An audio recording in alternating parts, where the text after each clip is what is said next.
2016 Masters Championship was played in Augusta, Georgia, in the Augusta National Golf Course on April 7th to April 10th, and is the first major of the PGA Tour's season.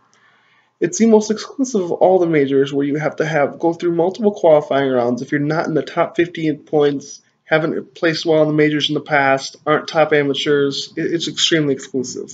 A former champion, Ernie Els, ended up six-putting hole 1 on Thursday and did what a lot of amateurs and local golf pros do, and ended up going back and forth and back and forth and back and forth again, and ended up missing the cut on Friday.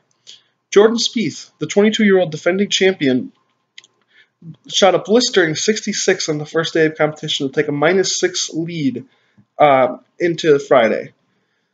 On Friday, he ended up shooting a 74 and set the lead at -4, and as the number 2 player in the world. Number 3 player in the world, Rory McIlroy, ended up shooting a 69 to get to -3, where he stood in second place. So golf fans were very, very happy to have the number 2 player and the number 3 player in the world in the last group for the weekend pairing. They think it was going to be a big matchup. Phil Mickelson, another defending champion and fan favorite, ended up shooting a +7 after not getting his birdie chance at number 18 and missed the cut because you have to make the cut within 10 shots of the leader. Bryson DeChambeau, the top amateur, could have been in that final group before triple bogeying the last hole and shooting an even par score. That was the last you'd hear of him, although he did get the top amateur status. Tom Watson, the 66-year-old two-time champion, ended up making his last appearance at Augusta and shot a +8. McIlroy then fell out of contention the very next day and posted a +5. Spieth ended up with a double bogey finish for a +1 round to set the lead at -3, where Smiley Kaufman, a 24-year-old Masters rookie, was one shot behind.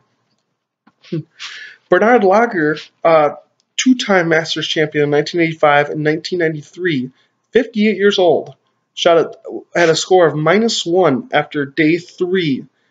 The last time he won the Masters, Jordan Spieth, the leader, was not even born. On Sunday, it was much better conditions. The wind was not a factor as it had been the 3 days, which had really suppressed the scoring. Kaufman finished tied for 15th and fell out of contention very early. Same with Bernhard Langer, who finished tied for 24th. Jordan Spieth had a blistering front 9 and ended up with a -7 before he bogeyed hole 10 and 11 to go back to -5. With a 2-shot lead heading into hole 12, he fell apart.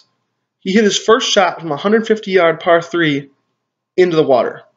Second shot from the drop zone, 80 yards from the hole, bounced in front of the green, into the water. Then he hit too much of the ball, hit it in the bunker behind the hole. Then he chipped it and putted it for a quadruple bogey, which saw him drop from the leading spot. Danny Willett had a blistering back 9. The 12th ranked player in the world, Englishman, wasn't even supposed to be in the tournament because his wife was due to give birth to their first son the same day as the final round.